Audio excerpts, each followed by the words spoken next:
बोलिए प्रेम से श्री सद्गुरु महाराज की जय। श्री सद्गुरु महाराज की जय। श्री सद्गुरु महाराज की जय।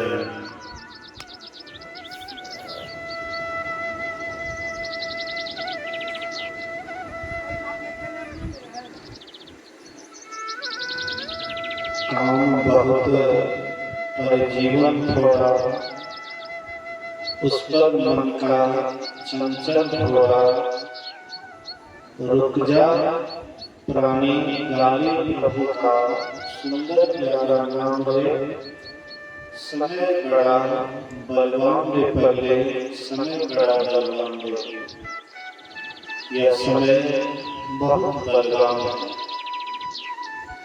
यह समय का अगर हम लोग सदुपयोग करेंगे तो परम प्रभु परमात्मा फिर हम लोगों को मनुष्य का शरीर देगा। अगर इस समय को दुरुपयोग करेंगे तो हम लोगों का यह मनुष्य का शरीर छीना जाएगा। इसलिए परम श्रद्धेय कुसुमलाल बाबू का यह श्राद्ध क्रिया का अंतिम समय का अंतिम सत्संग है। इसलिए यहाँ पर कर्म कांड भी हो रहा है और ज्ञान कांड भी हो रहा है। कर्म कांड से आज तक कोई मुक्ति नहीं प्राप्त की है, लेकिन ज्ञान से ही मुक्ति मिलती है। इसलिए ज्ञान से बढ़ करके कुछ भी नहीं है। तो यहाँ पर ज्ञान की चर्चा हो रही है। मैं साग्रह निवेदन करूंगा कि जो इधर उधर समय बिता रहे हैं, व्यर्थ में अपना समय को गंवा रहे हैं, वे कृपया अंतिम घड़ी का सत्संग है, अंतिम बात को सुनने के लिए सवाल में यहाँ पर आकर के उपस्थित हो गए। बोलिए श्री सद्गुरु महाराज की जय। एक बार हम लोग बुलंद आवाज में जय जयकार करें। श्री सद्गुरु महाराज की जय। अखंड मंडलाकारं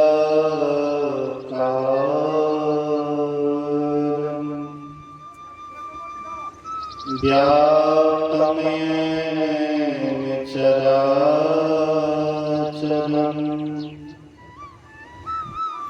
तत्पदं दर्शितं येन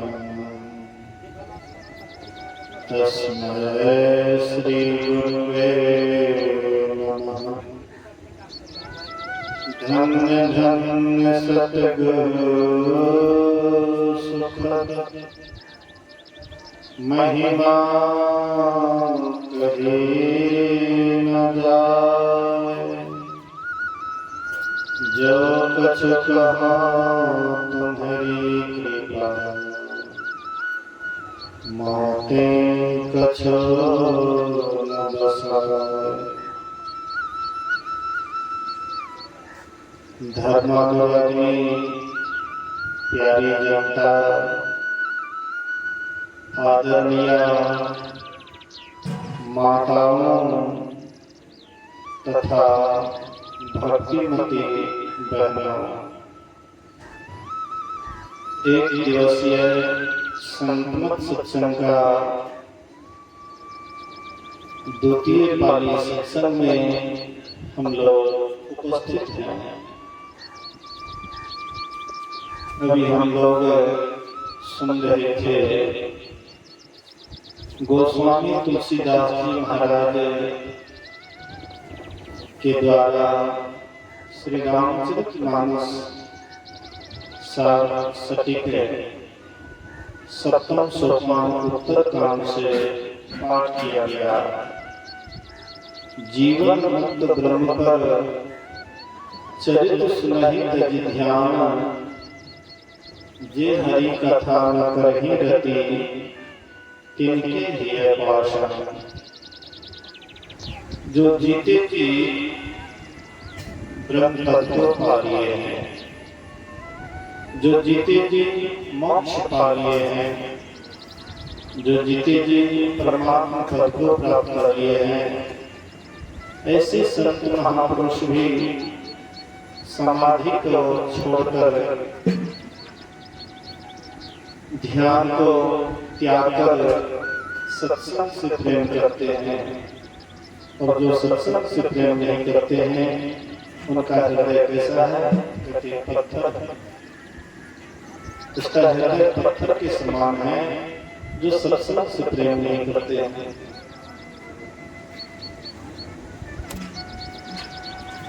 जीवन मुक्त महापुरुष किसे कहते हैं? कैसे पहचाने कि जीवन मुक्त महापुरुष हैं?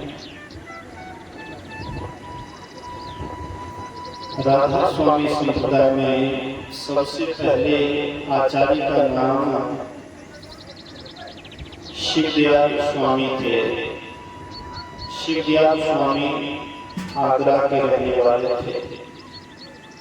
उनकी पत्नी का नाम राधा था और उनके शिष्य हुए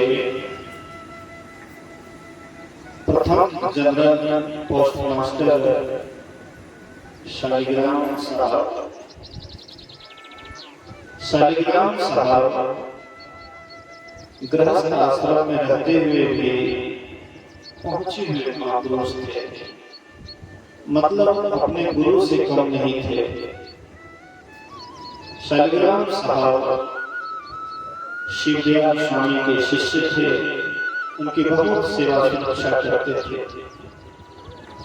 एक दिन अपने गुरुदेव से निवेदन करते हैं, गुरुदेव, मेरी प्रबल इच्छा है कि यह संप्रदाय का नाम आपके नाम और गुरु माता के नाम पर इस संप्रदाय का नाम रखना चाहिए। आप स्वामी और राधा, मतलब राधा स्वामी या राधा के स्वामी, राधा स्वामी, यह संप्रदाय का नाम रहना चाहिए। अथवा भगवान कृष्ण के प्रेमिका राधा, राधा के स्वामी भगवान श्री कृष्ण, मतलब राधा स्वामी इस संप्रदाय का नाम रहना चाहिए। शिवदयाल स्वामी कहते हैं कि इसका कोई नाम नहीं है, इस संप्रदाय का नाम कोई नाम नहीं है, क्योंकि संत जो जिस रास्ते पर चलते हैं वह रास्ता बाहर में नहीं है। अगर बाहर में रास्ता होता तो कोई नाम रख देते, लेकिन यहाँ बाहरी कोई रास्ता नहीं है, इसलिए यह गोपनीय रास्ता है, इसलिए इसको अनामी मत कहते हैं। इसका कोई नाम नहीं है, इसलिए अनामी मत कहते। नाम रखो तो संत मत, मतलब संत जिस रास्ते पर चल करके परमात्मा को प्राप्त किए, इसलिए उस मजहब या मत का नाम संत मत। नाम को हो तो संत मत और नहीं तो अनामी मत। वे बड़ी प्रार्थना करते हैं कि गुरुदेव, मेरी प्रबल इच्छा है कि इस संप्रदाय का नाम राधा स्वामी रखो।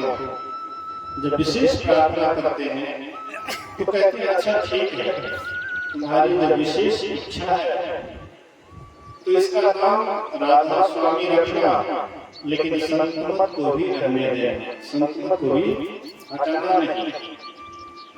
तो उसका नाम राधा स्वामी मत अथवा संत मत।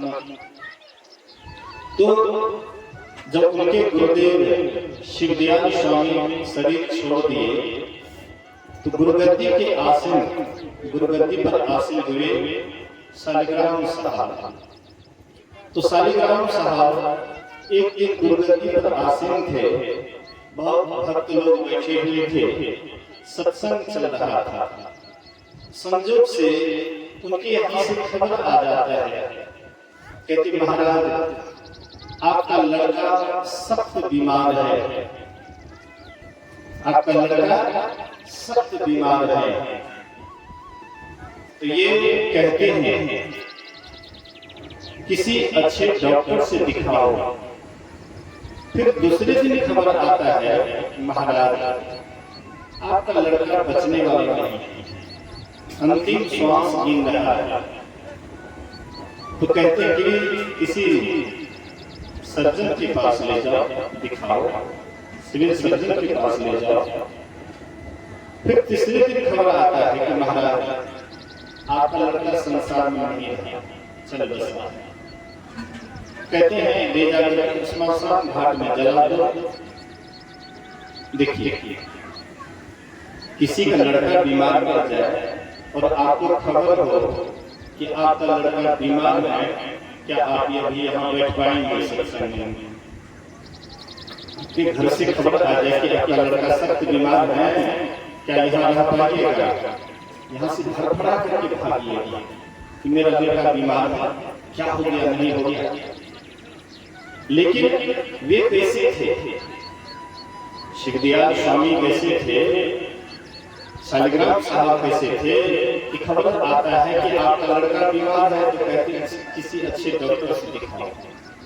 लड़का बीमार है तो हम क्या करेंगे? हम कोई डॉक्टर थोड़े हैं कि दवाई देंगे, इंजेक्शन देंगे। वो तो डॉक्टर का काम है, इसलिए डॉक्टर से दिखाओ। दूसरे दिन खबर आता है महाराज बचने वाला नहीं है, तो बचने वाला नहीं है तो हम उसको जिला देंगे। बचने वाला नहीं है, किसी सिविल सर्जन के पास ले जाओ, दिखाओ, देखेंगे क्या है नहीं है।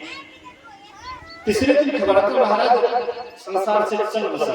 संसार से चल बसा तो हम क्या करेंगे? उसके लिए माथा पची करेंगे, माथा पिटेंगे। मर गया तो ले जाकर के श्मशान घाट में डाला। मतलब साधारण आदमी में एक महापुरुष में कितना अंतर है, यही अंतर दर्शाता है। ऐसे जो जीवन मुक्त महापुरुष होते हैं वही ऐसे कर सकते हैं, सबसे नहीं हो सकता। तो ऐसे जीवन मुक्त महापुरुष भी समाधि को छोड़ करके, ध्यान का त्याग करके सत्संग से प्रेम करते हैं। सत्संग से प्रेम क्यों करते हैं? इसलिए कि सत्संग से ही सब ज्ञान होता है। आज तक जो महान व्यक्ति हुआ है वो सत्संग करके ही हुआ है। जब तक सत्संग में नहीं बैठेंगे, सत्संग की बात को नहीं सुनेंगे, उसको अपने जीवन में धारण नहीं करेंगे, हम कभी भी महापुरुष नहीं बन सकते। तो जो महापुरुष होते हैं ये ध्यान को छोड़ करके, समाधि को छोड़ करके सत्संग से प्रेम करते हैं। गोस्वामी जी कहते हैं जो सत्संग से प्रेम नहीं करते हैं उनका हृदय कैसा है? पत्थर के समान है। जैसे पत्थर बड़ा कठोर होता है, जिस अंग प्रत्यंग पर पड़ता है वह अंग प्रत्यंग को थकमाचूर कर देता है। ऐसे ही वह व्यक्ति का हृदय है जो सत्संग से प्रेम नहीं करते। अभी हम लोग सुन रहे थे भगवान श्री राम सभी प्रजाओं को बुलाए। भगवान राम जो प्रजाओं को बुलाए हैं वे ममता में आकर के प्रजाओं को नहीं बुलाए। अभी हम लोगों के बीच से कुसुमलाल बाबू शरीर छोड़ दिए। उनके पुत्र लोग जो लोगों को बुलाए हैं वे ममता में आकर के बुलाए, अपना कुटुंब परिवार को निमंत्रण दिए। सबको नहीं निमंत्रण दिए, अपने रिलेशन वाले आदमी को, अपने कुटुंब को, अपने परिवार के लोग को जो इनसे जुड़ा हुआ है उनको आमंत्रित किए। लेकिन राम भगवान अपने कुटुंब को नहीं बुलाए, अपने परिवार के सदस्य को नहीं बुलाए, बल्कि पूरी प्रजाओं को बुलाए। राम राजा थे, कुसुमलाल बाबू के पुत्र या कुसुमलाल बाबू राजा नहीं है। अगर ये भी राजा रहते तो ये भी पूरे प्रजा को बुलाते। ये राजा नहीं है, जितने जिस स्तर पर हैं, जिस तरह इनके पास में आस्था है, आस्था के मुताबिक अपने कुटुंब परिवार को बुलाए। किस लिए बुलाए हैं? तो मेरे पास कुछ दुखद घटना घट गई है, तो लोग आकर के उनको सांत्वना देने के लिए कि अच्छा कोई बात नहीं है, ऐसे ही संसार में होता है, जो आए हैं उसको तो जाना ही पड़ता है, इसके लिए चिंता क्यों करते हैं? चिंता मत कीजिए, लोग सांत्वना देने के लिए आए हैं। लेकिन राम भगवान सांत्वना देने के लिए लोगों को नहीं बुलाए, बल्कि राम भगवान जानते हैं। हालांकि राम भगवान के समय में जितनी प्रजा सुखी थी, अभी तक उस तरह का प्रजा सुखी नहीं है। अभी भी हमारे देश के प्रधानमंत्री, मुख्यमंत्री सोचते हैं कि हमारी प्रजा सुखी हो, इसके लिए मुफ्त राशन भी देते हैं, बहुत सारी योजनाएं देते हैं ताकि हमारी प्रजा सुखी हो जाए। फिर भी पूरा सुखी नहीं हो रही है। लेकिन राम के राज्य में सभी प्रजा सुखी थी। मांग अनुसारे देहि जल, बारिश की मांग करते थे। राम के राज्य में बारिश होती थी, जितनी बारिश मांग करते थे उतनी ही बारिश होती थी, जितनी गर्मी चाहिए उतनी ही गर्मी होती थी। आजकल की तरह नहीं कि कभी अतिवृष्टि कभी अनावृष्टि, कभी इतनी बारिश हुई कि फसल बह गया, कभी इतना कम बारिश हुई या नहीं बारिश हुई, सुखाड़ पड़ गया। लेकिन राम के राज्य में ना तो बाढ़ आता था, ना कभी सुखाड़ आता था, मतलब मौसम भी मन के अनुसार जो प्रजा के मन में होता था उसी तरह से चलता था। लेकिन सभी प्रजा सुखी होते हुए भी राम भगवान बैठक किए, सबको बुलाए हैं, सबको निमंत्रण दिए हैं, और सबको बुला करके राम भगवान कहने जा रहे हैं, हे प्रजाओं, तुम लोग ऐसा मत सोचना कि मैं तुम्हारी राजा हूँ, जो कहता हूँ वही करो, बल्कि मैं तुम्हें छूट देता हूँ कि अगर मैं अनुचित बात कहूँ, अगर मैं कोई अनुचित बात कहूँ तो तुम मेरे मुंह को बदल देना, मेरे मुंह को चुप कर देना। वही मेरा सेवक है जो मेरे अनुशासन को मानता है। राम भगवान कहते हैं, बड़े भाग मानुष तन पावा, सुर दुर्लभ सद ग्रंथ गावा। कहते हैं, हे प्रजाओं, ये जो मनुष्य का शरीर मिला है बड़ा भाग्य से मिला है। ये शरीर इतना अनमोल है कि देवी देवता भी शरीर के लिए तरसते हैं, लेकिन देवी देवता को ये शरीर नहीं मिलता। और तुमको ये मनुष्य का शरीर मिला है, तो मनुष्य का शरीर मिला है तो किस लिए मिला है? ये शरीर कितना अनमोल है कि देवी देवता भी तरसते हैं, और तुमको ये शरीर मिला है। बड़े भाग मानुष तन पावा, सुर दुर्लभ सद ग्रंथ गावा। बड़े भाग्य से मनुष्य का शरीर मिला है। इस शरीर के लिए देवी देवता भी तरसते हैं, लेकिन उनको भी ये शरीर नहीं मिलता है। ये शरीर को राम भगवान बड़भागी कहते हैं। आखिर ये शरीर को बड़भागी क्यों कहते हैं? ये शरीर में क्या विशेषता है? अगर थोड़ा गौर से देखिए, ये शरीर से, मनुष्य शरीर से गया गुजरा कोई दूसरा शरीर नहीं है। जितना भी संसार में शरीर है, सबसे अगर गंदा शरीर होगा तो मनुष्य के शरीर से कोई शरीर गंदा नहीं, सबसे गंदा भरा हुआ है। सुंदरदास जी महाराज कहते हैं, सुंदरदास जी महाराज दादू दयाल जी महाराज के शिष्य थे।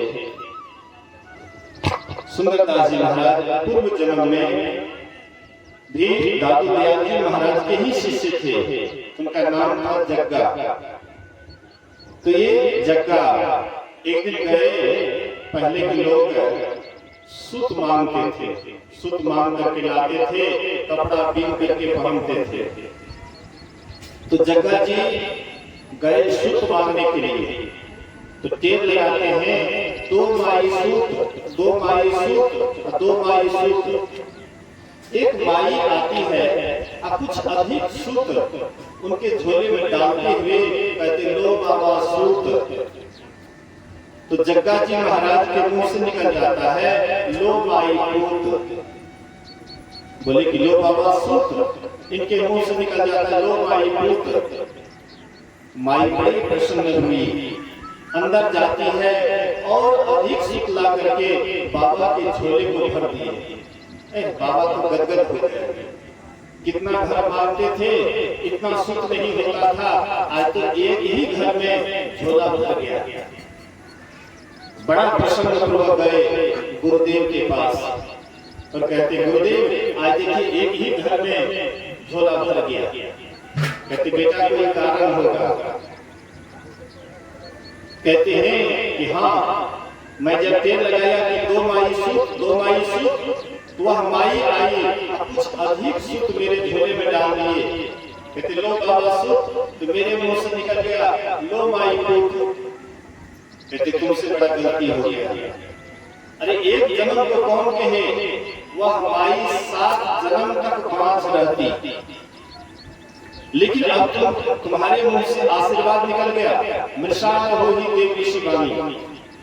हाँ, जो साधु के मुख से, देवता के मुख से, ऋषि मुनि के मुख से निकल जाता है वह मिथ्या नहीं होता है। इसलिए अब तुम्हीं को जाना पड़ेगा उनके घर में, और दूसरा उपाय नहीं है।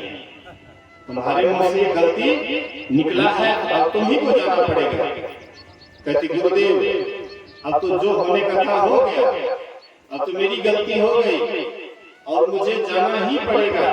तो मैं आपसे यही प्रार्थना करता हूँ कि उस माँ के गर्भ में भी जब जाऊंगा तो आप ही मेरे मार्गदर्शक बनेंगे, मेरे गुरुदेव बनेंगे, हमें हाँ रास्ता दिखाने वाले बनेंगे। बोले कि बेटा कोई बात नहीं, मैं तुम्हारे उस जन्म में भी गुरु बनूंगा।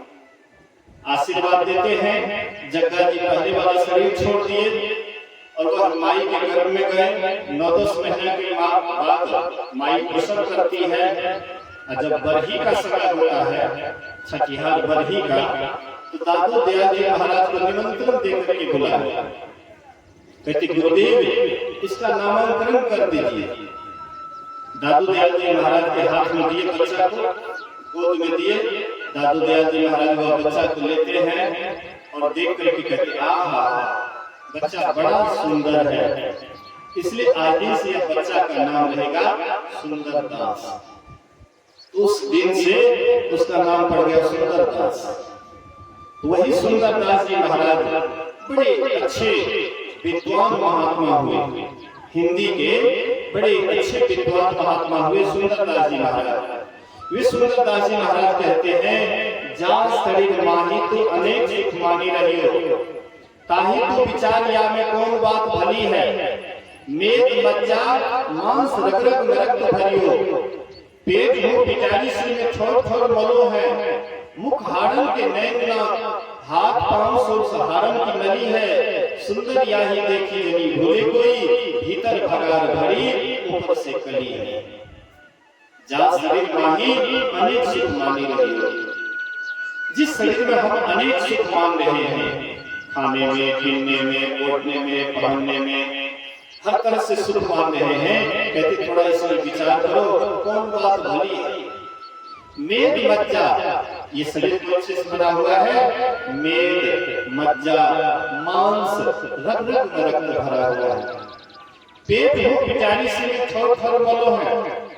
ये जो हम लोगों का पेट है, इसमें क्या है? कितना हो बढ़िया चीज डालिए, इसमें क्या हो जाता है? तो वही गंदा। पेट में पिटारी सी में थोड़ थोड़ मलो है।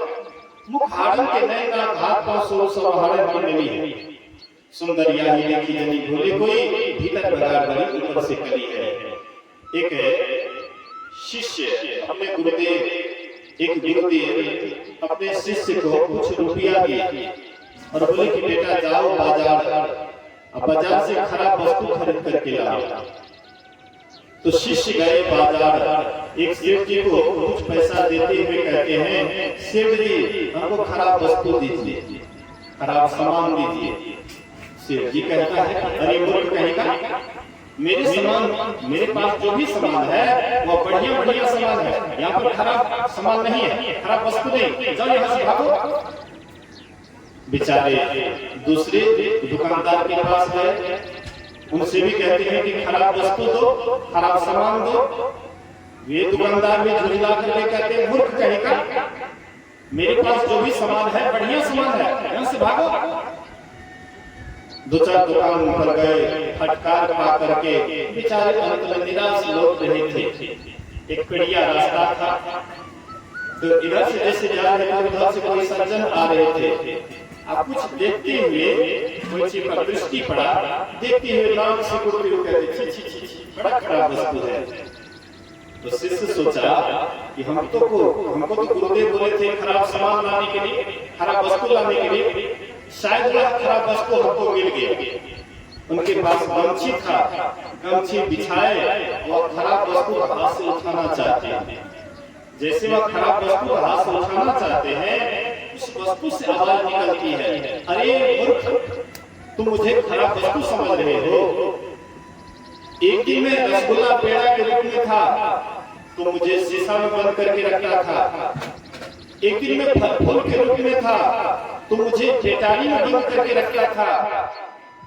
एक दिन में अन्न के रूप में था, तो मुझे ड्राम में बंद करके रखा था, खेत में बंद करके रखा था, कोठी में रखा था, बड़ा प्रेम से धूप लगाता था। लेकिन अफसोस, मैंने तुम्हारा साथ किया, तुम्हारे साथ करने के ही कारण आज मैं खराब बन करके बैठा हूँ। खराब मैं नहीं, तुम हो। तुम मतलब मनुष्य सबसे खराब है। कितना ही सुंदर वस्तु दीजिए इस शरीर में, उसके बाद निकलता है, उसकी तरफ कोई देखना नहीं चाहता है कि ये शरीर कितना खराब है। पेट में पिटारी से में ठोठ ठोठ मालूम है, मुख हारम के नैना, हाथ पर 100 हारम की नली है। सुंदर याही देखी जनी भूले कोई, भीतर भगाड़ भरी ऊपर से कली है। ये शरीर कैसा है? जहां पर लैट्रिन बनता हो, जहां पर पेशाब बनता हो, तो वह जगह कैसा है? मानो नरक से भी गया गुजरा। जहां पर लैट्रिन पेशाब बनता है, वहां पर कौन सी कहिएगा? स्वर्ग कहिएगा। जहां पर गंदगी बनता हो, उसको क्या कहिएगा? नरक से भी गया गुजरा। नरक में जीव जाता है तो मलमूत्र वाला, हाँ, गड्ढे में उसको डाल देता है, मलमूत्र में ही उड़ता है, डूबता है। मतलब बहुत खराब उसको लगता है। फिर भी दंड तो भोगना ही पड़ेगा। तो हम आप भी अभी नरक में ही दंड भोग रहे हैं। मतलब जहाँ पर लैट्रिन पेशाब बनता है वहीं पर हम पड़े हुए हैं। लेकिन अफसोस है, जो जहाँ रहते हैं आदत लग जाता है तो खराब जगह भी बढ़िया लगने लग जाता है। बोलिए श्री सद्गुरु महाराज की जय। सुअर को देखे हैं, सुअर कैसा बढ़िया जगह में रहता है, क्या खाता है? गंदगी। इधर उधर जितना भी सड़क पेड़ा पर गंदगी रहता है, सुअर खाता है। जहाँ रहता है पहाड़ में, वहां पर भी थाल कादो कीचड़ पैखाना पेशाब उसी में एकदम पूरा मतलब जो है कीचड़ में पड़ा हुआ रहता है। लेकिन सुअर से पूछिए वहां पर कैसे आनंदित है? बहुत आनंदित है। बाल बच्चे के साथ सुअर को एक बार में कितना बाल बच्चे होता है? 16 से 20 16 से 20-25 होता है एक बार में। कहीं 4 बार होगा तो 16 चौका 64। बाल बच्चा की याद में अगर आपका शरीर छूट गया, आप इस सुअर सुअरी के शरीर में जाएंगे, एक बार में 1-2 क्या मतलब जो है मानिएगा, वहां पर एक बार में 16 बच्चे रहेंगे। कितना लीजिएगा? कितने को आप लाभ प्यार कीजिएगा। इंद्र को किसी साप के कारण सुअर वाला शरीर में जाना पड़ा।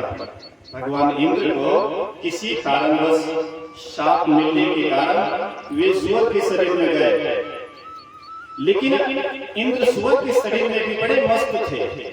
जैसे हम लोग यहाँ पर रहते हैं, यहाँ पर रहते हैं, जो जैसी जगह में है वहीं पर मस्त है, सोते हैं बड़ा खुश है, बड़े आनंदित हैं। सुअर भी अपने बाल बच्चे के साथ इंद्र भगवान भी बड़े खुश थे, बड़े प्रसन्न थे। उधर इंद्रासन खाली था, स्वर्ग खाली था। देवताओं ने सोचा ये तो स्वर्ग के निवासी इतना सुंदर जगह, उसको छोड़ करके सुअर वाला शरीर में चला गया है, गंदा खाता है, गंदे में रहता है, एकदम गंदे में हर हमेशा लौटते पोटते रहता है, इसलिए इसको याद दिलाना चाहिए। तो इंद्र से कहते अरे तुम ये क्या गंदगी वाला जगह पर हो, क्या तुम निकृष्ट शरीर में हो, तुम्हारा जगह तो इंद्रासन है, इतना सुंदर जगह। इंद्र कहता है कि छोड़ो इंद्रासन, हमको इंद्रासन इंद्रासन कोई मतलब नहीं है, हम यहीं पर बड़े खुश हैं, हम यहीं पर बहुत खुश हैं, हमको इंद्रासन नहीं चाहिए। देवताओं ने सोचा कि सभी देवताओं का ये राजा, सबका राजा होते हुए भी देखो ये सूर्य वाला शरीर में आकर के सूर्य वाला शरीर में मस्त है, इसीलिए क्या किए एक एक बाल बच्चा को बलिदान देने लगे, काटने लगे। और सूर्य शरीर में इंद्र छाती पीटते हैं, हाय हाय तुम मेरे बच्चे को मार रहे हो, मैं कैसे जीवित रहूंगा। वे छाती पीट रहे हैं, एक एक बच्चा को मारते हैं। उसके बाद इंद्र को भी शरीर को मार दिए। इंद्र का वो शरीर से निकलता है, तब देखता है कि हाय मैं कैसे निकृष्ट शरीर में था, मैं तो कितना उच्च जगह में रहने वाला हूँ, सभी देवताओं का मालिक हूँ, और फिर भी ये निकृष्ट शरीर में पड़ा हुआ था।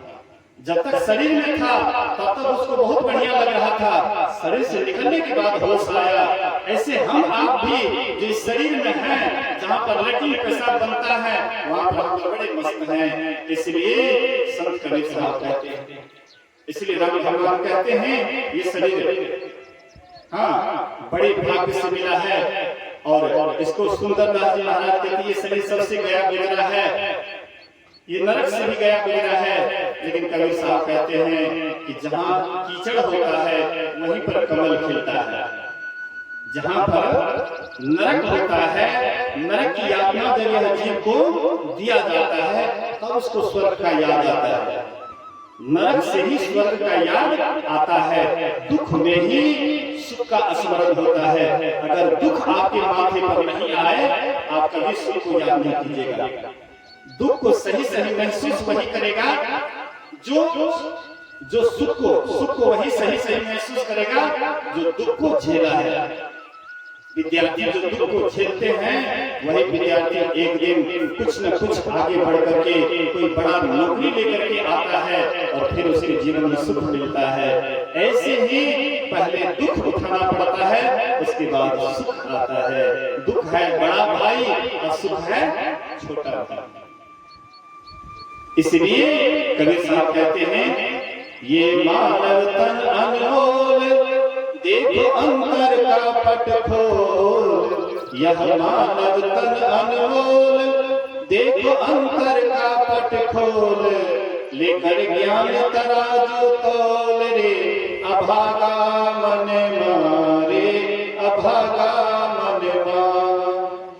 कबीर साहब कहते हैं ये मनुष्य का शरीर है अनमोल, आज तक इसका कोई मोल दे नहीं पाया है, अनमोल शरीर है। यह मानव तन है हीरा, मूर्ख समझे इसको खीरा। यह मानव तन है हीरा, मूर्ख समझे इसको खीरा।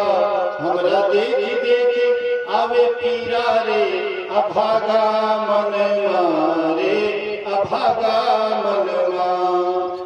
कहती है मनुष्य का शरीर क्या है तुम्हारा? कहते हीरा है हीरा, लेकिन मूर्ख समझे इसको खीरा। खीरा कोई खास दाम नहीं है। साधारण लोग भोज भात में भी खीरा का सलाद भोज भात में देते हैं, मुझे भी मिला था। मैं भी जब भोजन कर रहा था तो खीरा का सलाद मिला था, लेकिन हीरा, यहाँ पर हम बहुत आदमी बैठे हुए हैं, हीरा सबके पास नहीं होता है, कोई विशेष धनवान के पास हीरा होता है। तो हीरा बड़ा कीमती वस्तु होता है, हीरा सस्ता होता है, हीरा कोई भी जाकर के खरीद सकता है, लेकिन हीरा सब आदमी खरीद नहीं सकता है। कोई विशेष सेठ साहूकार जो पैसे वाले हैं वही हीरा खरीद सकता है। हीरा बड़ा अनमोल वस्तु होता है, इसलिए ये शरीर हीरा से भी कीमती शरीर है। महर्षि साईं महाराज कभी कभी एक कहानी कहते थे। एक गड़ी भेड़ बकरी चराने के लिए जंगल जाया करता था, तो बराबर वे नित्य की भांति भेड़ बकरी चराने के लिए जंगल जाते हैं, और एक पत्थर जो हल्का मिट्टी में गड़ा हुआ था, देखते बड़ा चमकीला लग रहा है। तो ये गड़ेरी भाई क्या करते हैं कि पहले पैर के उंगली से खींच करके निकालना चाहा, जब नहीं निकला तो हाथ से खींच करके निकालना चाहा, फिर भी नहीं निकला। उसके बाद में लाठी का गोला मार करके वो पत्थर को निकालते हैं, और पानी में जब धोते हैं तो बहुत ज्यादा चमकीला लगने लगा। तो गड़ेरी सोचता है ये सुंदर, ये जो चमकीला पत्थर है क्या करना चाहिए। उसके दिमाग में आया जो सबसे सुंदर भेड़ है उसी के गले में बांध दिया। तो जो उनके दृष्टि में जो सुंदर भेड़ था उसी के गले में रस्सी लेकर के बढ़िया से उसको बांध दिए। तो जैसे वह नित्य भांति जाते हैं भेड़ बकरी चराने के लिए, एक जहुरी गुजर रहा था जो उस पत्थर को पहचानता था। तो जहुरी देखता है कि एक भेड़ के गले में इतना अनमोल, इतना कीमती पत्थर शायद ये गड़ेरी को मालूम नहीं है, इसलिए लाभ लेना चाहिए, ठगना चाहिए।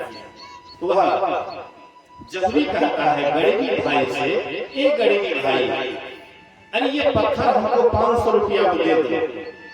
गड़ेरी सोचता है एक छोटा सा पत्थर 500 रुपया में, अच्छा लाओ भाई तुम अपने से पत्थर खोल लो। तो वे जहुरी उनको 500 रुपया थमा दिए, अपने से खोलने लग जाते हैं पत्थर को। पत्थर खुल गया, लेकिन उनके हाथ से नीचे लुढ़क जाता है, गिर जाता है, और छोटी छोटी कणकण में विभक्त हो जाता है, हजारों टुकड़ों में विभक्त हो जाता है, और छोटे छोटे कणकण से आवाज निकलता है, अरे मूर्ख जहुरी, ये गड़ेरी हमको नहीं जानता था कि मैं कितना अनमोल वस्तु हूँ, इसलिए मैंने कई अपमान को सहा। ये मुझे पैर से निकालना चाहा, इस अपमान को भी सहा, फिर हाथ से निकालना चाहा, इसको भी मैंने सहा, फिर लाठी का गोबा भी मैंने खाया, और फिर मुझे भेड़ के गले में बांध दिया। मैं इस अपमान को भी सहा, क्योंकि ये मुझे नहीं जानता था, लेकिन तुम तो मुझे जानता था, और तूने मेरी जान बूझ करके केवल 500 रुपया कीमत लगाया, मेरी कीमत केवल 500 रुपया लगाया, इसलिए मैं इस अपमान को नहीं सह सका और हजारों टुकड़ों में विभक्त हो गया। मतलब कहने का कि हीरा से भी ये मनुष्य का शरीर अधिक कीमती है, विशेष अनमोल है। आप कहते हैं कि हम गरीब हैं, आप गरीब हैं, कोई आदमी आपको 5 लाख रुपया दे, आप कहे कि एक आंख दे दीजिए, आप क्या करेंगे? दे दीजिएगा? 5 लाख रुपया देगा, और एक आंख आपसे कहेंगे कि एक आंख तो आपको रहिए जाएंगे, एक ही आंख में चाहिए, एक आंख दे दीजिए, 5 लाख रुपया ले लीजिए, कहेगा कि नहीं भाई तुम 5 लाख रुपया अपने पास रखो, लेकिन मैं 5 लाख रुपया आंख नहीं दूंगा। आपसे कोई हाथ मांगे कि भाई 2 लाख रुपया 4 लाख रुपया देता हूँ, एक हाथ काट करके दे दो, आप कहिएगा कि नहीं। तो आप गरीब कैसे हैं? एक एक अंग आप बेचिए, आपका लाखों रुपया आ सकता है, लेकिन आप कहते हैं हम गरीब हैं। आप गरीब नहीं हैं, बड़े धनी हैं, आपसे बढ़ करके धनी देता भी नहीं है। इसलिए इस शरीर को अनमोल कहा गया है, बड़भागी कहा गया है। राम भगवान कहते हैं बड़े भागे मनुष्य तन पावा, सुर दुर्लभ सद ग्रंथ ही गावा। कहते हैं ये शरीर बड़भागी है, बड़े भाग्य से मिला है। इस शरीर के लिए देवी देवता भी तरसते हैं, लेकिन ये शरीर उनको भी दुर्लभ है। देवी देवता इस शरीर के लिए तरसते हैं, हम लोग इस शरीर में आकर के कोई मतलब नहीं है, न सत्संग से मतलब, न ध्यान से मतलब। अभी यहाँ सत्संग हो रहा है और उधर सब कुटुंब परिवार पता नहीं कौन क्रियाक्रम में लगा हुआ है। आज ही से ब्राह्मण हम लोगों को ठगा है, असली काम से सब दिन ब्राह्मण हम लोगों को वंचित रखा है। नकली काम में सब दिन वो औधा करके रखा हुआ है। सांच कहते हैं बड़ा हार चोरा की तरह लगता है, नमक की तरह लगता है, बहुत खराब बात बोल रहा है, लेकिन असली बात से आपको कभी वाकिफ नहीं करवाएंगे। नकली में आपको उधरा करके रखेंगे, कर्मकांड में आपको उधरा करके रखेंगे। असली ज्ञान जो ज्ञान कांड है उसमें आपको शरीक नहीं होने देंगे। इसलिए परिवार के जितने भी हैं कोई यहाँ बैठे हुए नहीं, बाहरी से कुछ लोग बैठे हुए हैं, लेकिन यहाँ पर जो मेन सदस्य हैं सब यहाँ से अलग है। उधर कितना क्रियाक्रम में लगा हुआ है पता नहीं, लेकिन ये जो असली काम है जिससे हमारी मुक्ति होगी, या शुभलाल बाबा, कुसुमलाल बाबा की मुक्ति होगी, इससे कोई मतलब नहीं। असली चीज यही है, जब धुंधकारी का शरीर छूटा था तो गोकर्ण गया जी में जाकर के पिंडदान किए, काशी में आकर के श्राद्ध क्रिया किए, लेकिन वे मुक्त नहीं हो पाए। बाद में यही सत्संग करवाए थे, उनके नाम पर कथा करवाए थे, भगवान की कथा, भक्त की कथा करवाए थे, तब उसको मुक्ति मिली थी। कर्मकांड से नहीं, ज्ञान से ही मुक्ति मिलती है। इसलिए ये ज्ञान को छोड़ करके और हम इसके मुक्ति के लिए बहुत उपाय करते हैं। कर्मकांड के द्वारा कभी भी मुक्ति नहीं मिल सकती है। मुक्ति मिलेगी तो ज्ञान से ही मुक्ति मिलती है। इसीलिए तो देवी देवता इसकी विशेषता को जानते हैं, और जहाँ कहीं सत्संग होता है तो देवी देवता निश्चित रूप से सत्संग में बैठते हैं, और हम आप हैं इस सत्संग से विशेष मतलब नहीं रखते हैं। इसलिए हमारे गुरु महाराज कहते हैं, गंगे जमुने जुग धार मधाही सरस्वती बही। गंगे जमुने जुग धार मधाही सरस्वती बही। फुटले मनुष्य के भाग गुरु गमे नाही लहे। कहते हैं गंगे जमुन जुगधार मध्य सरस्वती बही। गंगा जमुना के बीच में सरस्वती की धारा बहती है। फुटल मनुष्यों के भाग गुरु गम नाही लहे। कहते मनुष्य का भाग फूट गया, गुरु गम को नहीं रहता है, अर्थात सत्संग में नहीं आता है, संतों के वचन को नहीं सुनता है, गुरुदेव के वचन को नहीं सुनता है, इसलिए इसका भाग्य फूट गया। भाग्य, बड़ा भाग्य तो मिला, मनुष्य का शरीर तो मिला, लेकिन मनुष्य शरीर में आकर के इसका भाग फूट गया। लेकिन देवी देवता है, ये मनुष्य शरीर में नहीं है, लेकिन जहाँ सत्संग होता है, ज्ञान कांड की चर्चा होती है, वहाँ देवी देवता निश्चित रूप से आते हैं। इसलिए ज्ञानी होते हैं, इसलिए मनुष्य शरीर के लिए तरसते हैं। हम आपको मनुष्य शरीर मिला भी है तो हम लोग उसको व्यर्थ करवाते हैं। इसलिए राम भगवान कहते हैं, बड़े भाग मनुष्य तन पावा, सुर दुर्लभ सद ग्रंथ ही गावा। ये जो मनुष्य का शरीर है, ये देवताओं को भी दुर्लभ है। ये शरीर में साधुओं का धाम है और मोक्ष का रास्ता इसी शरीर में है, और शरीर में मोक्ष का रास्ता नहीं है। हम लोग किसको पूछते हैं? देवी देवता को, देवी देवता को पूछते हैं, लेकिन देवी देवता शरीर में मोक्ष का दरवाजा नहीं है, मुक्ति का दरवाजा नहीं है। हम लोगों के इस शरीर में कितने दरवाजे? 9 दरवाजे। 2 आंख के, 2 कान के, 2 दूना 4, 2 नाक के 6, 1 मुंह के 7, 2 नीचे का दरवाजा, मलमूत्र विसर्जन करने का दरवाजा, कुल मिलाकर के 9 दरवाजा। ये 9 दरवाजा देवी देवता के शरीर में भी है और हम आप मनुष्य के भी शरीर में है, लेकिन मनुष्य के शरीर में एक और गुप्त दरवाजा है, एक गुप्त दरवाजा है, उसको इस आंख से नहीं दिखाई पड़ता। यहाँ पर बहुत महीन क्षेत्र है, 10 द्वार है, क्या इसको हम आप देख पाते हैं? शिव जी के फोटो को देखिएगा, भगवान शिव के फोटो को देखिएगा, तो शिव जी के फोटो में देखिएगा कि 2 आंख जैसे हम लोगों को हैं, तो शिव जी को भी 2 आंख हैं, लेकिन यहाँ पर एक आंख और दिखाई पड़ता है, माथे पर एक आंख और दिखाई पड़ता है। तो आप क्या सोचते हैं कि शिव जी के माथा फूटा हुआ था या कोई तीसरा डिम था? यहाँ तीसरी आंखें थी, डिम लटका हुआ था? नहीं।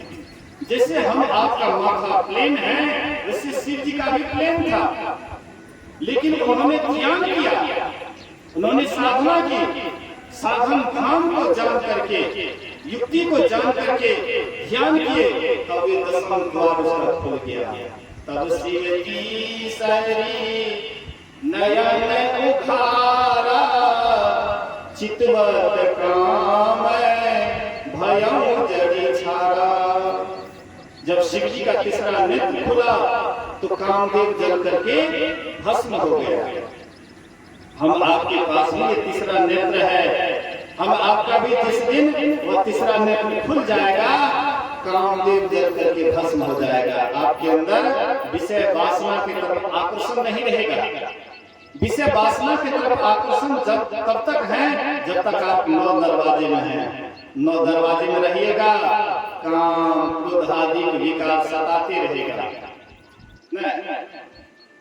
अंधकार में ये विकार और अधिक सताता है, दिन में तो थोड़ा काम क्रोध आदि विकार थोड़ा कम रहता है, रात में प्रबल हो जाता है। बोलिए श्री सद्गुरु महाराज की जय। जैसे जब राम भगवान को, राम और लक्ष्मण को ले जा रहे थे विश्वामित्र अपने आश्रम की तरफ, और रास्ते में मिल जाती कौन? सुरसा। रास्ते में सुरसा मिल जाती है, तो सुरसा जैसे मिल जाती है तो संध्या का समय हो रहा था। विश्वामित्र बोले कि राम, दिन उगले इसका विनाश कर दो, दिन रहते हुए इसका नाश कर दो, और नहीं तो रात्रि होने के बाद निशाचर का बल 2 गुना बढ़ जाता है, तभी जल्दी मारने के लिए नहीं देगा, इसलिए राम जल्दी से उसको मारो। तो सुरसा को क्या करते हैं राम? ऐसा मतलब तीर चलाए उसको तुरंत मार दिया, और रात में उसका बल कई गुना बढ़ जाता है। तो हमारे अंदर में भी जो विकार है, काम क्रोध आदि विकार है, रात को ये पूरा 2 गुना बढ़ जाता है, और दिन में तो रोशनी होने के कारण, एक दूसरे की लज्जा होने के कारण सहम करके रहता है, गुप्त होकर के रहता है, जल्दी दिखाई नहीं पड़ता है। लेकिन रात होने के बाद यही कई गुना बढ़ जाता है। इसलिए रात में देखिएगा, लड़का है, लड़की है, मोबाइल को बिछावन के नीचे में, चादर के नीचे में लेकर के एकदम अश्लील तस्वीर देखता है, खराब तस्वीर देखता है। रात में उसका मन और विकार से मतलब पूरा विकारी हो जाता है। तो इसलिए संत महात्मा कहते हैं कि चोर ही चांदनी रात न भावा, चोर को चांदनी रात अच्छी नहीं लगती है। तो जिनके अंदर में विकार भरा हुआ है, उनको सत्संग भजन अच्छा नहीं लगता है। कहीं पर सत्संग भजन होता है, उसको कैसे नहीं लगता है। जहाँ कहीं विकार वाली बात होती है, ऑर्केस्ट्रा होता है रात को, देख लीजिएगा भीड़ कितना है। गाँव में कुछ लड़का लोग मन में ठान लिए रात को ऑर्केस्ट्रा करना है, तो रात को ऑर्केस्ट्रा करना है तो कहाँ करें? तो 2 ट्रैक्टर लेकर के चला गया, 2 ट्राली सटा दिया और उसको मंच बना दिया, ट्राली का मंच बना दिया।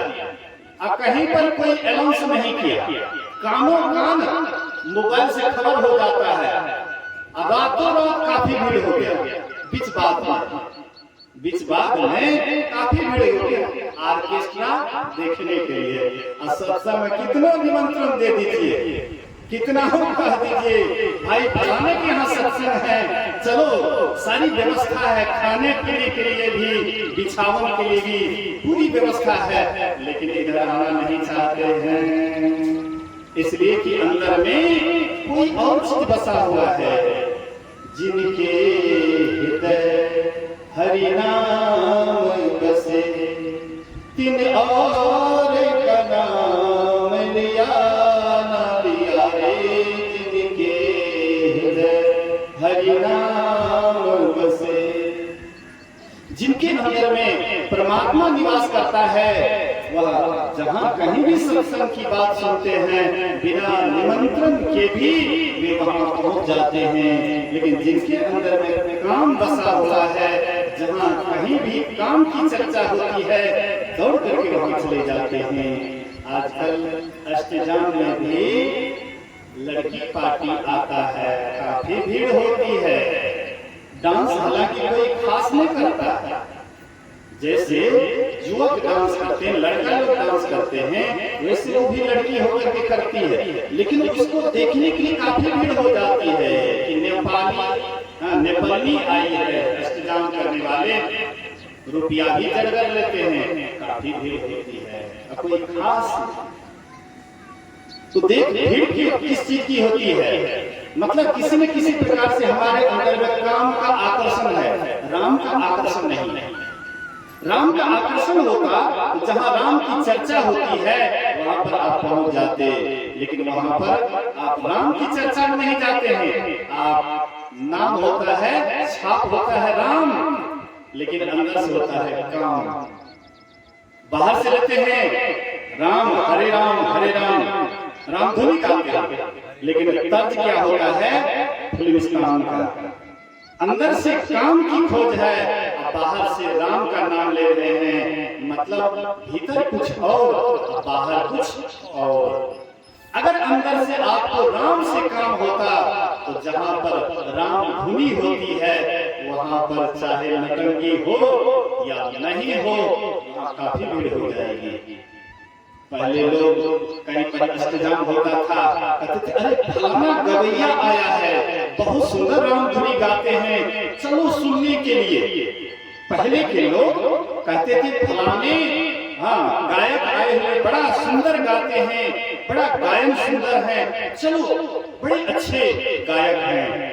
तो पहले लोग गायक के नाम पर अष्टजाम में भीड़ होता था।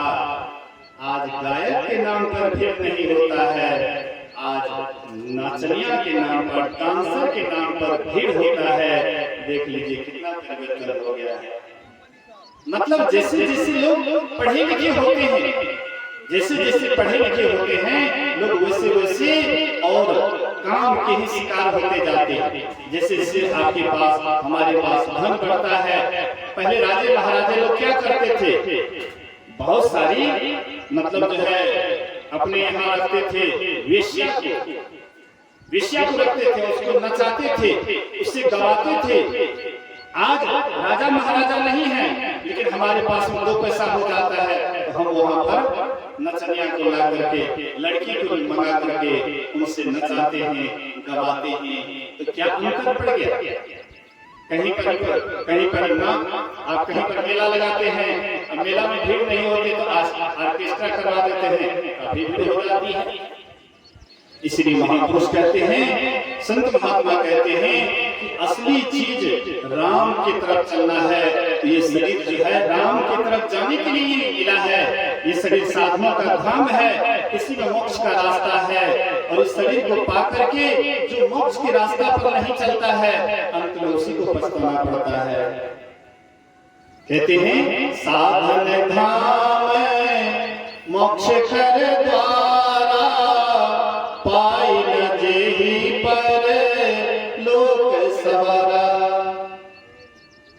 सो परत्र दुख पावई, सिर धुनि धुनि पछताए, काल ही कर्म ही ईश्वर ही मिथ्या दोष लगाए।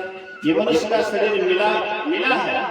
इस शरीर को पा करके जो शरीर में रह करके इस शरीर से निकलने का कोशिश नहीं करते हैं, दसम द्वार में जाने की प्रयास नहीं करते हैं, परमात्मा की तरफ नहीं चलते हैं, वही बाद में पछताते हैं। जब उसका शरीर छूटने लग जाता है वे हाथ मलते हैं, पछताते हैं और काल को दोष देते हैं, कहते हमको समय नहीं मिला इसलिए हमने भगवान की भक्ति नहीं की, मेरे ऊपर ईश्वर कृपा नहीं किए इसलिए हमने भगवान की भक्ति नहीं की, हमको समय नहीं मिला या हमारे ऊपर ईश्वर कृपा नहीं किए।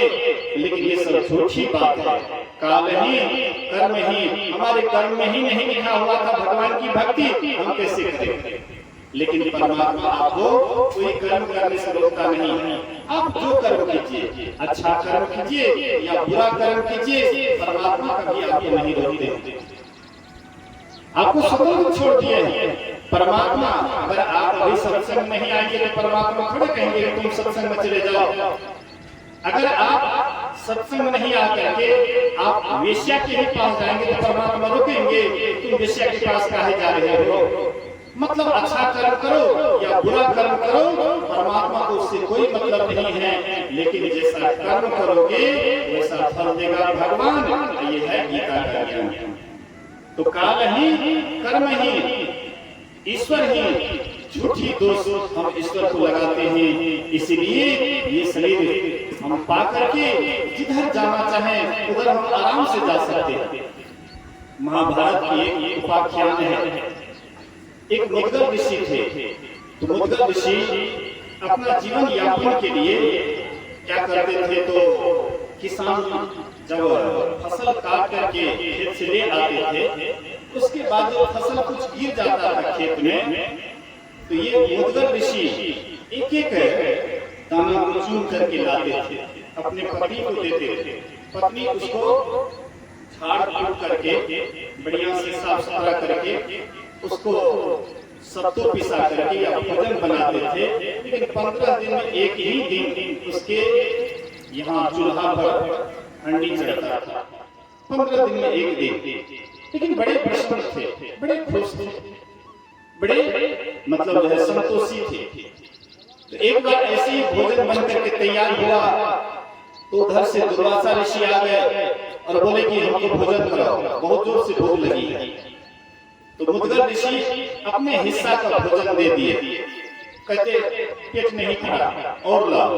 उनकी पत्नी अपना हिस्सा वाला भोजन दे दिए, कहते हैं कि अभी भी पूरा नहीं भरा है।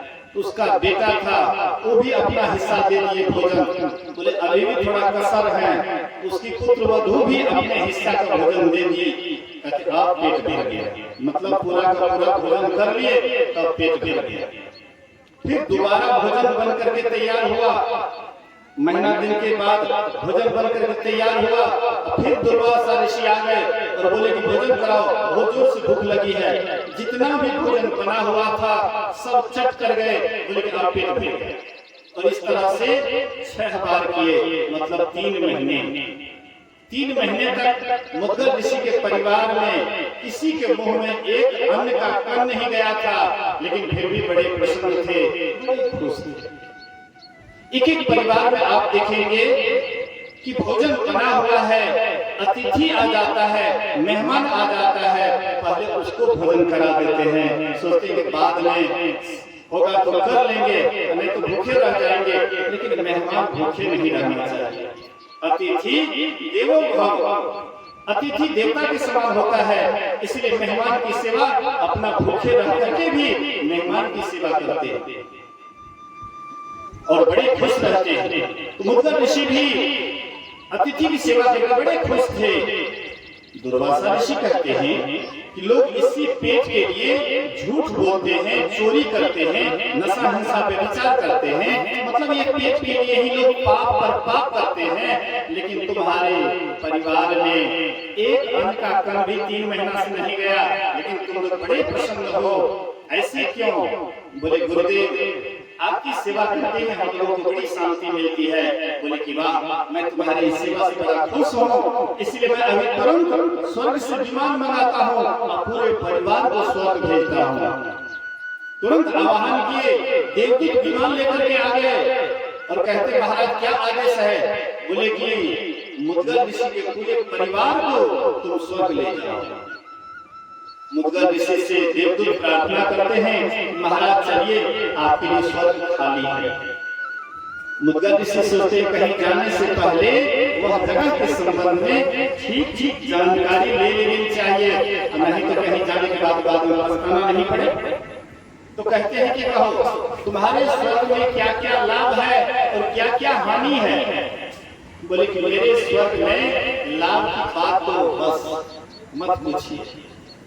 वहां पर जो कोई स्वर्ग जाते हैं, जो उनके अंदर इच्छा होती है, जो भोग करने की इच्छा होती है, वह भोग सामग्री उनके सामने में तैयार रहता है। कुछ खाने की इच्छा होती है, ताजा भोजन तुरंत मिलता है। कुछ पहनने की इच्छा होती है, नया वस्त्र मिलता है।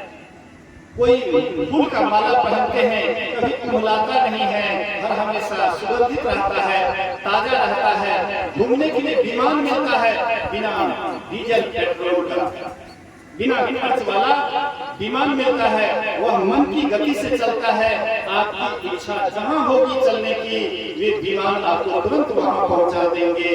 इस तरह की सुविधा पर सुविधा मिलता है, सुख पर सुख मिलता है। बोले कि कुछ हानि भी है, कुछ दुख भी है स्वर्ग में जाने के बाद? बोले कि हाँ, जैसे यहाँ पर काम क्रोधादिक विकार यहाँ पर लोगों को सताता है, वैसे स्वर्ग में और ज्यादा सताता है। यहाँ पर कम व्यवस्था है भोग की, इसलिए यहाँ पर लोग कम कामी हैं, लेकिन स्वर्ग में अधिक कामी हैं, इसलिए भोग ज्यादा व्यवस्था है।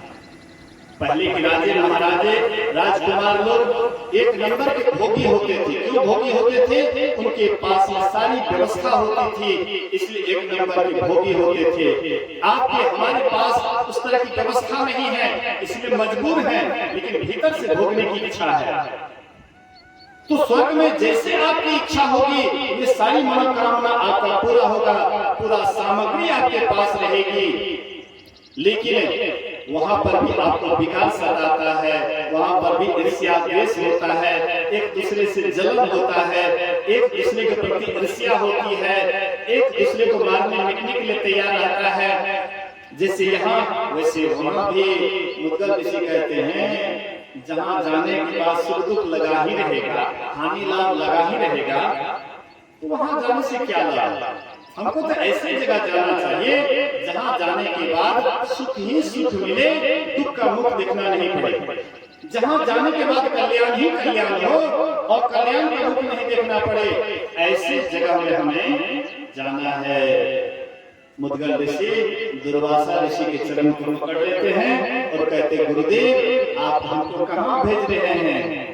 जहाँ से आना जाना लगा ही रहेगा, यही तनकर फल विषय न भाई, स्वर्ग और स्वर्ग अंत दुखदाई, अंत में स्वर्ग भी दुख देने वाला है, नरक में धकेलने वाला है। मुझे ऐसे स्वर्ग नहीं चाहिए, हमको वहां जाना है जहाँ से जीव लौटना नहीं पड़ता है। कही कथा सकल बिलो की हरि मुख, हृदय पद पंकज धरे, तजी जोग पावक देह हरि पद, लीन भय जह नहीं फिरे, नर विविधि कर्म अधर्म बहुमत, शोक प्रद सब त्याग हो, विश्वास करि कह दास तुलसी, राम पद अनुराग हो। सभी कथाओं को कहकर अपना श्री राम का मुख देख योग अग्नि में वह सबरी अपने आप को लीन कर देती है और सबरी वहां पहुंच जाती है जहां से फिर दोबारा लौटना नहीं पड़ता है। इसीलिए हे मनुष्य, बहुत कर्म धर्म और बहुत मत ये सब सुख देने वाला है। विश्वास पूर्वक राम के चरणों में प्रेम करके राम को प्राप्त कर लो। अर्थात संत महात्मा कहते हैं वह देश चले जाओ जहां से लौटना नहीं पड़ता है, वही देश का नाम है परमात्मा का धाम। इसी के संबंध में कबीर साहब कहते हैं, कहूं से देश की बतिया जहां नहीं होते दिन रतिया, कहती मैं उस देश की बात करता हूँ जहाँ पर दिन रात नहीं होता, नहीं रवि चंद्र प्यारा, नहीं उजियारी अंधियारा, नहीं तन पवन ओ पानी, गए वही देश जिन जानी, न जोगी जोग से ध्यावे, न तपसी देह जलवावे, सहज में ध्यान से पावे, सुरत का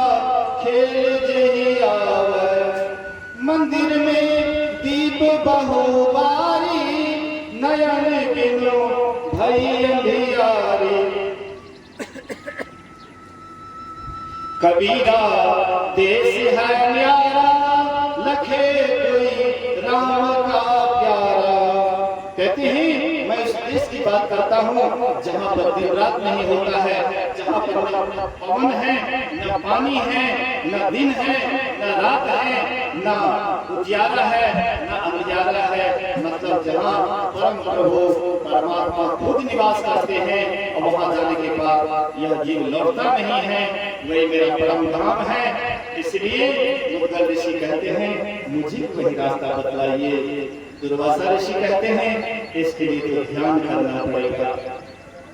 जब तक हम ध्यान नहीं करेंगे तब तक उस परम पद को प्राप्त नहीं कर सकते हैं। वह परम पद हमारे शरीर के अंदर ही है, कहीं बाहर में नहीं है। हम लोग सोचते हैं कि कोई पहाड़ होगा, कोई ऐसा जगह होगा जहाँ जाने के बाद फिर लौटना नहीं पड़ता है, लेकिन वह रास्ता बाहर का नहीं है, हमारे भीतर ही है। और इसके लिए साधन धाम मोक्ष का द्वारा, ये शरीर साधना का धाम है, इसी शरीर मोक्ष का रास्ता है। वही मोक्ष के रास्ता को जान करके जो उस रास्ते पर चलते हैं वही अंत में परमात्मा को पाते हैं।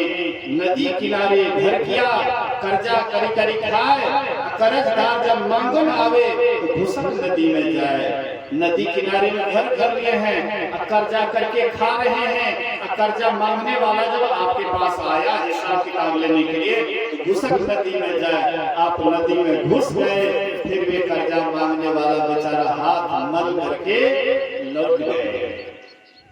आप कहिएगा कि बाबा तब तो संसार में भी ऐसे ही करना चाहिए, किसी बड़े आदमी से कर्जा ले लेना चाहिए, और जब मांगने के लिए आएगा तो हम गोताखोर हो जाएंगे, नदी में घुस जाएंगे, इतने भीतर हेल करके चले जाएंगे। तो कितना दूर जाइएगा, उगिएगा कि नहीं उगिएगा, कितना देर तक उसमें अंदर में रहिएगा। उगिएगा तो वह तुरंत पकड़ लेंगे, आपको जेल में डाल देंगे। लेकिन एक नदी आपके भीतर में है और आप सबसे कर्जा हो रहा है, चाहे पुण्य हो या पाप हो, हर हमेशा सबसे हो रहा है। तो ये इसका लेखा जोखा मांगने के लिए चित्रगुप्त आता है, लेखा जोखा मांगता है तो घुसक नदी में जाए, अर्थात सुषुम्ना रूपी नदी में, सरस्वती नदी में आप जब घुस जाइएगा तो अंत में चित्रगुप्त भी हाथ मल करके बाद में पछता करके लौट जाएंगे, क्योंकि उनको भी पता नहीं है कि सरस्वती नदी कैसा होता है, उसमें गोता कैसे लगाया जाता है। और देव शरीर में तो इसकी व्यवस्था नहीं है, तो उनको पता कैसे चलेगा। एक मनुष्य शरीर में ही वह व्यवस्था है। सरस्वती नदी आपके भीतर में है, उस नदी में जो डुबकी लगाते हैं, जन्म जन्म का किया हुआ पाप से आप पार उतर जाते हैं, तो आपके भीतर में वह नदी है। इसके लिए गुरु से युक्ति जान करके, साधन विधि को जान करके साधना कीजिएगा। एक तरफ है गंगा और दूसरे तरफ है जमुना और बीच में है सरस्वती नदी। वही सरस्वती नदी में डुबकी लगाएंगे, लेकिन बिना गुरु से नहीं मालूम पड़ेगा। बिन गुरु भवनिधि तरई न कोई, जो बिरंची शंकर सम होई। तो बिना गुरु का ये ज्ञान नहीं होगा। तो गुरु के पास जा करके उनसे साधन विधि जान करके साधना कीजिएगा, ध्यान कीजिएगा, तभी आपका इहलोक और परलोक दोनों जीवन सवरेगा। इसी वचन के साथ बोलिए प्रेम से श्री सद्गुरु महाराज की जय। मैं निवेदन करूंगा कि उनके जो कुसुमलाल बाबू के बाल बच्चे हैं, ये पूरे परिवार कुछ देर के लिए यहाँ आएंगे और एक फूल की डलिया में एक डलिया फूल की व्यवस्था करेंगे और उसका फोटो तो है ये है, उसका फोटो लगा होगा कुसुमलाल बाबू के। कुछ फूल की व्यवस्था करेंगे और पूरे परिवार यहाँ पर उपस्थित होंगे और अंत में थोड़ी देर के लिए सबसे ध्यान भी करवाया जाएगा। यह सत्संग जो उनके नाम पर हो रहा है, उनका कैसे उद्धार हो, कल्याण हो, परमात्मा इस जीव का रक्षा और सुरक्षा करें, तो अंत में ध्यान करवाया जाएगा। तो कुछ भजन के बाद आगे का कार्यक्रम होगा। तो पूरे फैमिली से, पूरे परिवार के लोगों से अनुरोध है कि सब आदमी आइए और कुछ देर के लिए मौन ध्यान रखेंगे। सब आदमी मौन ध्यान करके और यहाँ पर श्रद्धांजलि करेंगे। श्रद्धांजलि करके उसके बाद आगे का कार्यक्रम देखेंगे। बोलिए श्री सद्गुरु महाराज की जय।